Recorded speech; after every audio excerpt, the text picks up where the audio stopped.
So turn off your television sets. Turn them off now. Turn them off right now. Turn them off and leave them off. Turn them off right in the middle of the sentence I'm speaking to you now. Turn them off.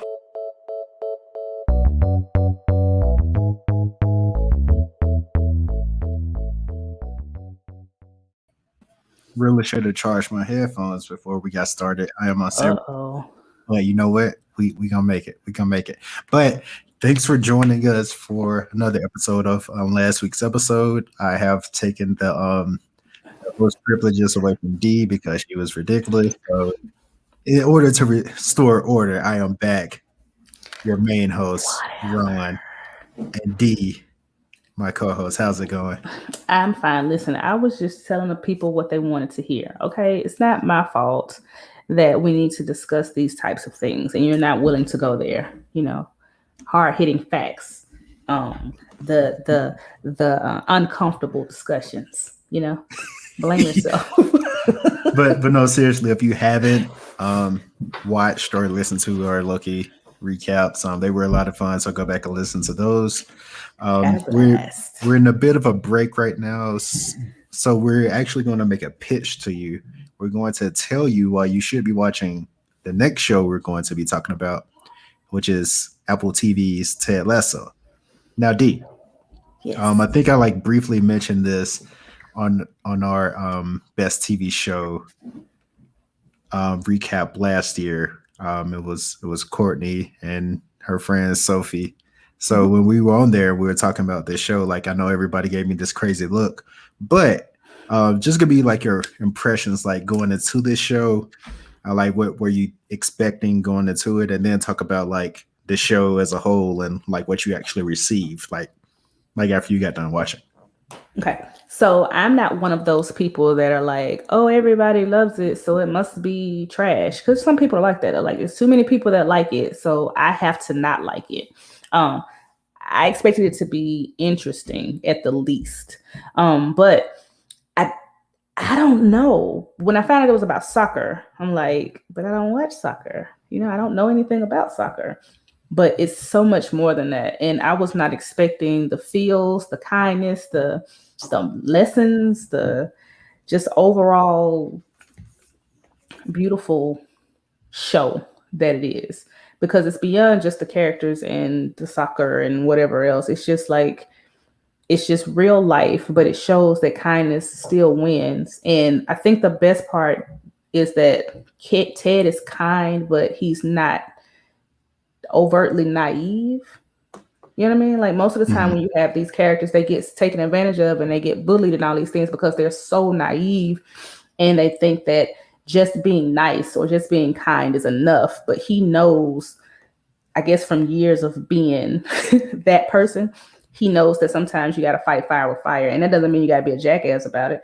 You can still do it in a way that gets your point across, which I'm sure we'll get to, because there's a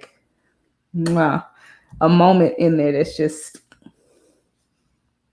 yeah, we're definitely going to get to that, because that's one of my questions. I feel like we're going to have the same answer. But so I had seen this show because Jason Sudeikis did promos for NBC Sports when they purchased the Premier League. He was the coach of Tottenham Hotspurs. They brought him in from America. He was doing these promos. So when he announced there was going to be a show, I was a bit skeptical. But what actually got me to watch the show is shout out to I watch a Manchester United fan channel, and shout out to KG, the comedian. He's the black guy in the pub. He does the Manchester United fan channel, and he also is on Ted Lasso. The big one. Mm-hmm.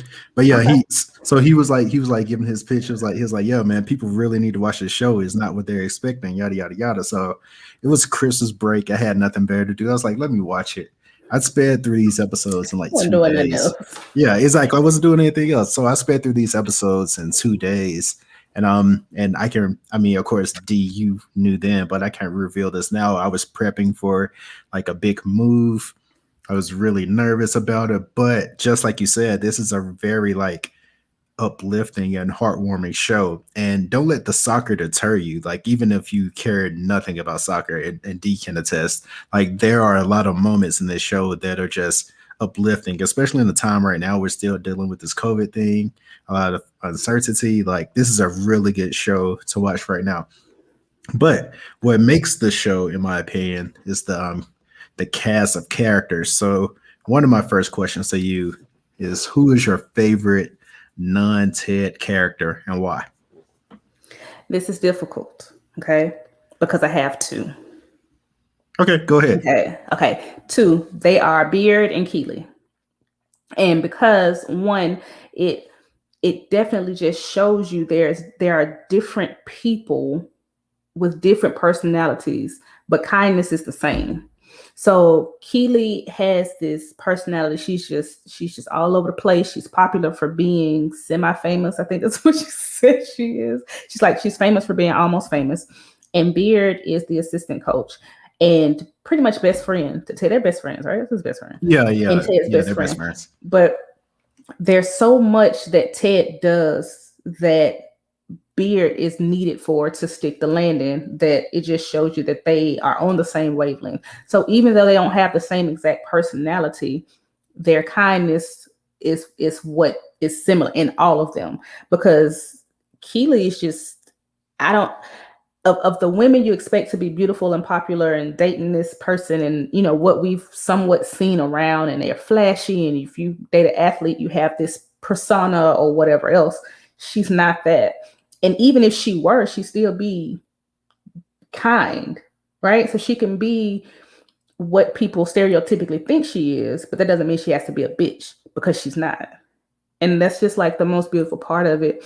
And the show would not be the same without those two. It would still be good because, I mean, it's Ted, but the fact that they come in and show Beard, especially because he shows, you know, like another side of, like, he helps Ted when he does get a little naive, because it's there. Beard kind of keeps him level, but Keely's on another spectrum, and she can, well, on another side of it. And you see how she's just kind of keeping them level too. Not just Roy, but Jamie Tart too. And that's not easy because Jamie's a, you know, big ass narcissist. But it's just, it just shows you how people in general, like, the heart is what it is. So those are my two favorites outside of Ted. What about you?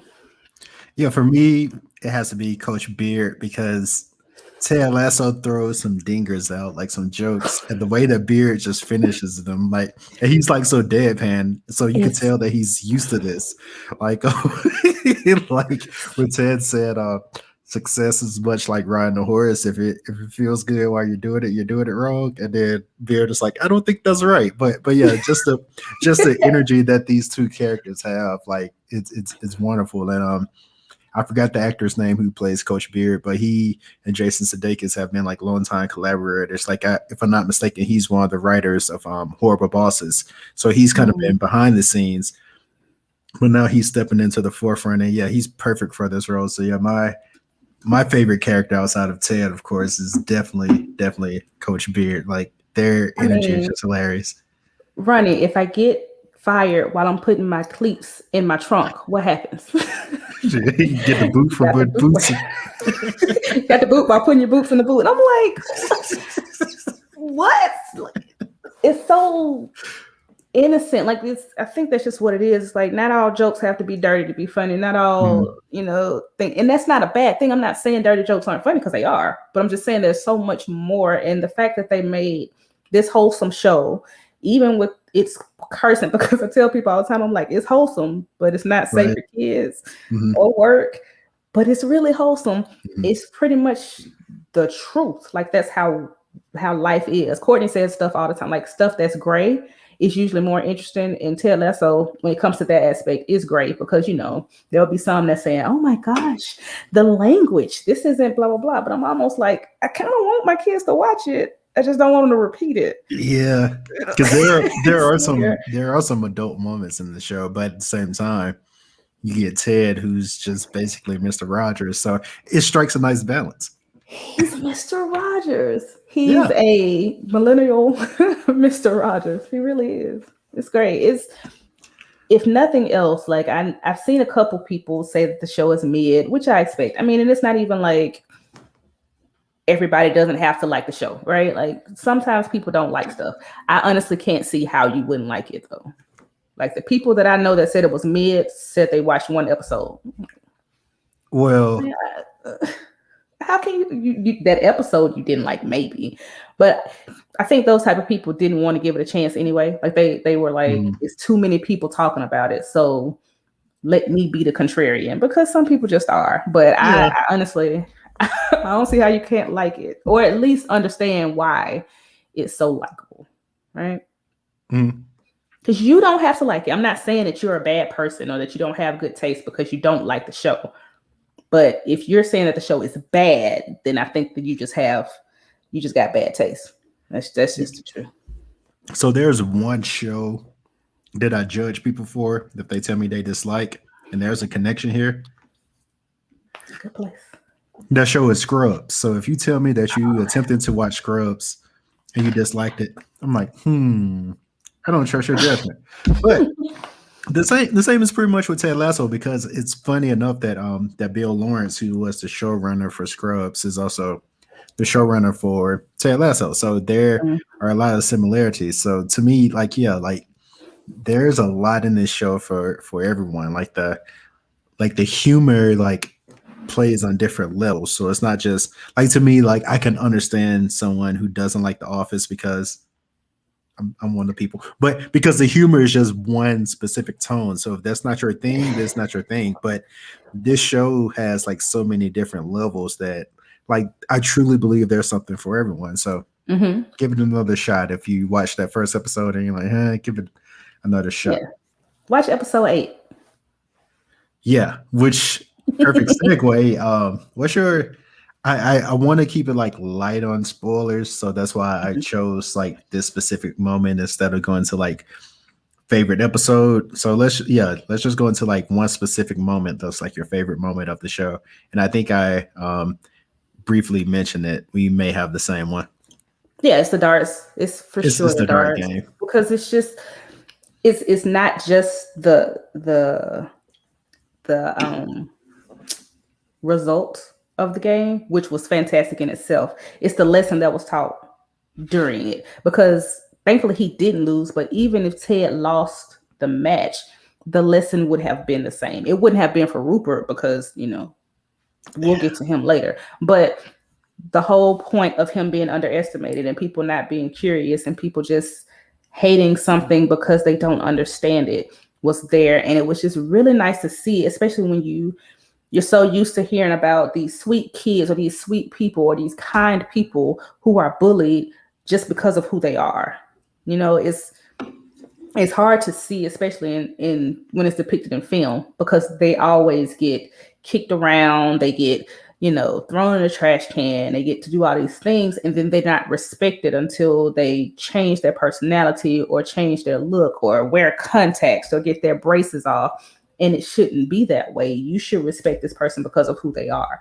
And I think, too, that's another reason why Ted Lasso is so perfect, because he's still very nerdy. He's still very goofy. And he's who he is. And it doesn't seem that he has changed that from who he is. And I mean, maybe he has. Everybody should change. But it's not like he went and got, his mustache shaved or changed his hair or got some swag. He's just who he is. And it's like, this is me. You accept it or you don't. Right. Mm-hmm. And I really, really like that, because it's shown that this person has grown up and become successful. Can we call him successful? No, we can't. I mean, for all intents and purposes, he's a good American football coach. So he's a well-adjusted human being. We'll say that. Right. He didn't have to change and become a cool kid in order to be that. That's what I'm saying. Mm-hmm. And he also didn't grow up to be a super nerd jackass. Elon, So it's it's the perfect show for saying you can be yourself and you will be okay. Mm-hmm. Like you will. You can grow up and still be okay. Because I mean, he grew up, he got married, he had a kid, and things changed, but still, it's life. So yeah, my spoiler alert, my favorite moment is of course the dart game. And it took me back to a specific episode of Scrubs. The episode where I don't know if you've seen Scrubs, but Glenn Turman is one of the patients. I love He's him.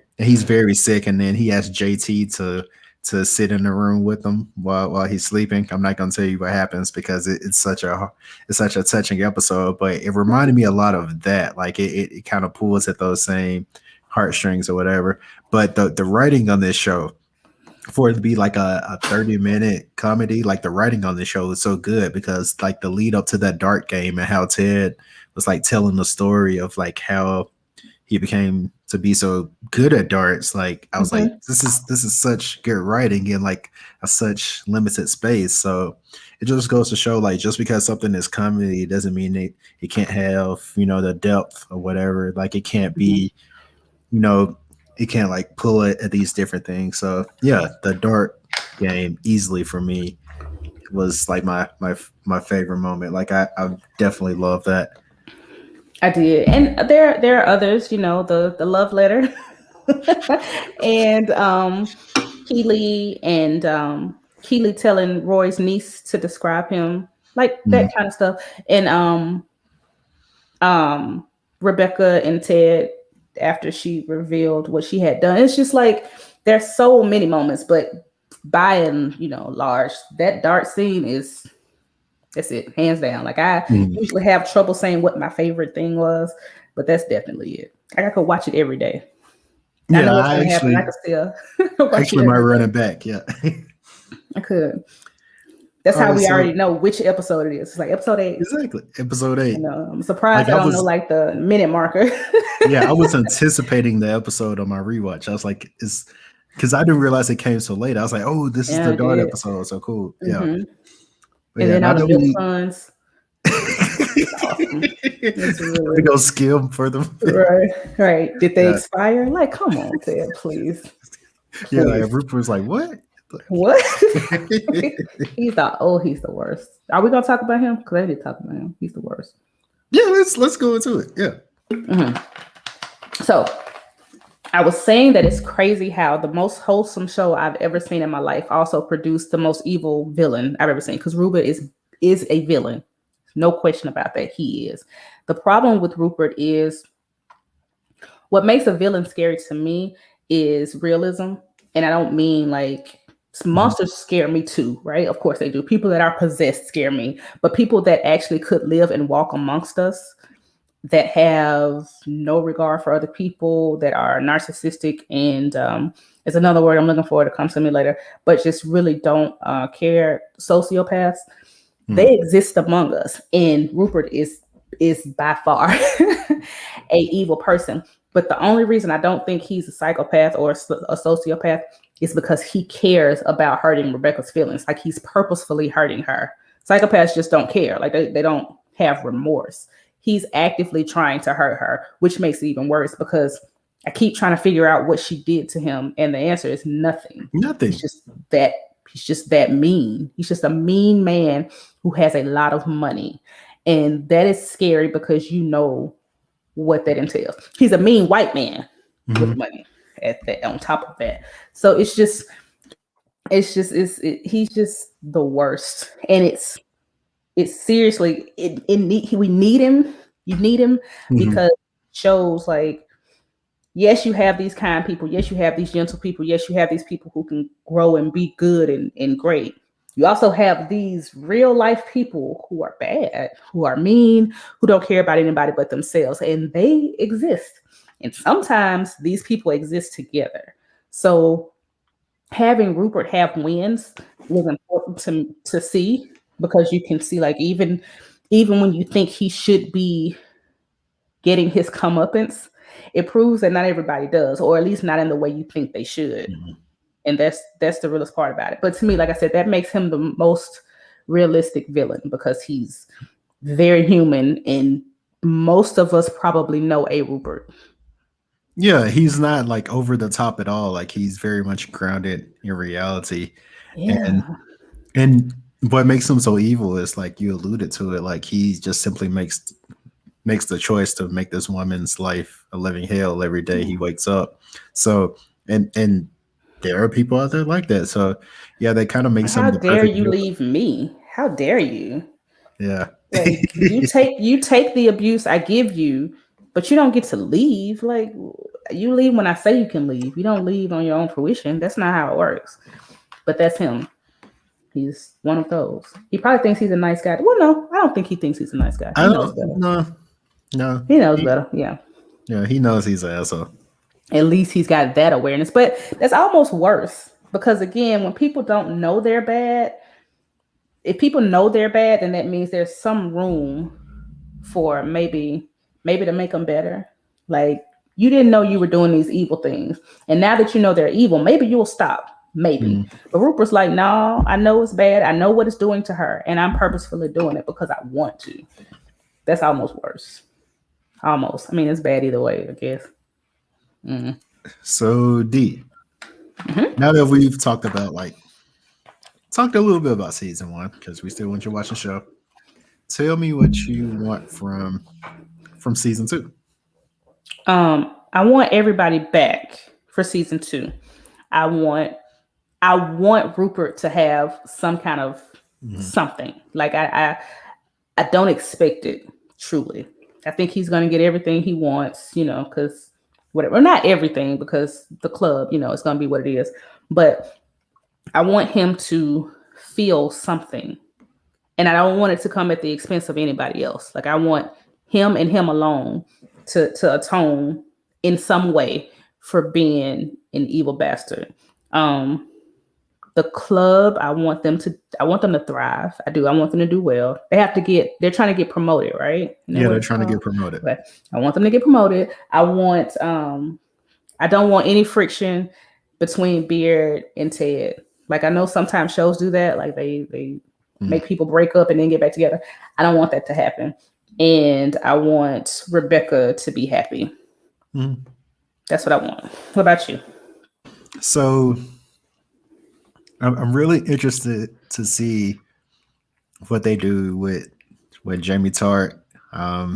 Because I really like the dynamic there between Ted and Jamie. I really want to see what they do with Roy, because if you don't remember, Roy injured himself, so he's going to be kind of like a player coach role this season. So it's going to be interesting to see what they do with him. And of course, I hope that they were able to fold in like more Premier League teams, get some more cameos. Like that'll be cool. So just to see that, because the soccer community is really embracing this show. Like it's really like top notch. So to see like more of that will be cool. But yeah, like you said, ultimately I want them to take the next step to get promoted, because I asked you this a while ago and you probably was like, what the hell am I talking about? But I told you, like, if you wanted to know the path that I think the show is going to follow, it's going to follow a team called Leicester City. Leicester City was they are a championship team, and Beard and Lasso make the joke like, how is the second level of the championship? But no, they're a championship team. They were promoted, and then the craziest thing happened. They actually won the Premier League, and now they're like consistently like one of the top like 6 teams in the league, because they went the distance and they won the league the one time. They now have a reputation of being like a pretty tough team. So I think that's what's happening here. I think they're going to get promoted, and then I think in the final season you'll see Ted win it all. I'm not going to give spoiler away. Yeah. I want that though. I don't want it to be like Friday Night Lights, because as much as I like Friday Night Lights, I'm like, they lost? What? I don't want them to lose. I want them to win. Like you said, I want it to end as happy as the show has been. I have no problem with it being a fairy tale, because there's no way, what was he, a high school or college coach?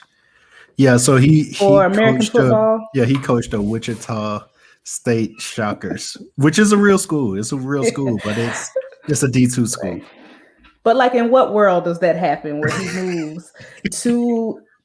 He's in London, right? He's moved to London. He doesn't he doesn't know the rules of the game. He doesn't know what offsides is. He doesn't know. Does he even know how many players? He might know now how many players are on the field at once. he didn't know about penalty kick, like all kind of stuff. He just didn't know. He didn't get the language, references. That's where the boots come in. But I don't care. I want it to be a fairy tale where he goes over there and he learns, and through his learning, he grows and they win. That's what I want. Because the same thing. So let me make this comparison. So Manchester United currently has a manager who, when they finally hired, because he was a former player at Manchester United, when they hired him, they're like, "What the hell are you doing?"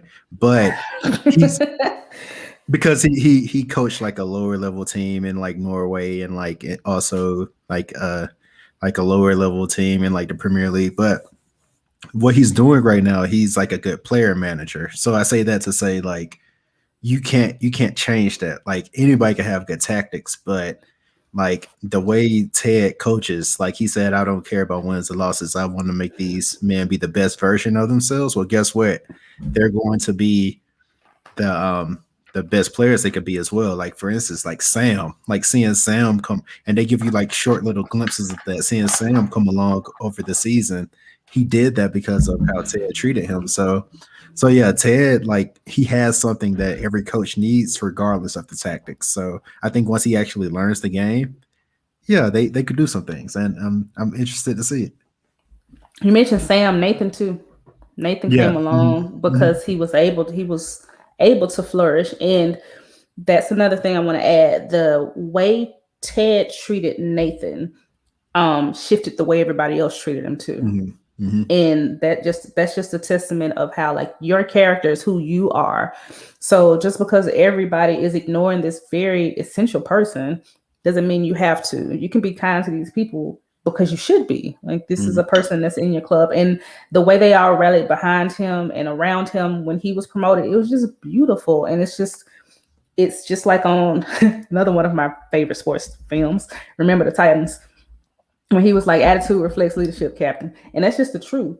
Like they all became better or just more kind to each other and their teammates because that's how Ted was.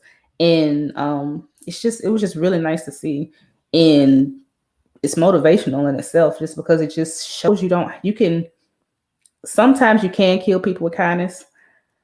I am also not nonviolent. Just want to add that in there. Sometimes you have to let people know. But other times you can kill them with kindness. And that's really what this is. And I really like that they're taking that approach to it. I mean, because we've seen the opposite, right? We've seen the bully turn around and be the bullied. And that's cool and all because it's what they deserve. But like in the grand scheme, nobody deserves to be bullied. Right. So this is just showing us like you don't have to turn into the thing you hate. You can be who you are, and then just people will fall in line or they'll get lost, get with it or get lost. And I like how everybody's kind of coming into the fold. And I mean everybody, because Roy even, and you're like, how is this mean old man? He's not really that old, is he? Like he's not. So the only person I can see him not changing is Rupert. Yeah, he's not changing Rupert. So Roy is a very, very, very obvious reference to, once again, Manchester United captain Roy Keane, who is his name is Roy Keane. Roy Keane, yeah. And Roy Kent is his name? Okay, who is the scariest player I've ever seen. Like, he would drop kick people. Like, he would get tossed out of games for drop kicking people. But no, is he good? I mean, he was the captain of Manchester United in their heyday. So, yeah. But thing is, much like Roy Kent, he was a vocal leader. He was a leader by his presence. He wasn't like the most talented guy, but very high football IQ. Just a presence. Like you did not want to see Roy Keane in the middle. But yeah, so I really like Roy Kent. Like it's very funny how the actor portrays Roy Kent, because I watched the interview and they said the moment that he smiles, they have to cut it because Roy Kent can't smile. So if he even smiles a little, they're like, cut the scene, start over. So yeah, Roy Kent is also a very good character.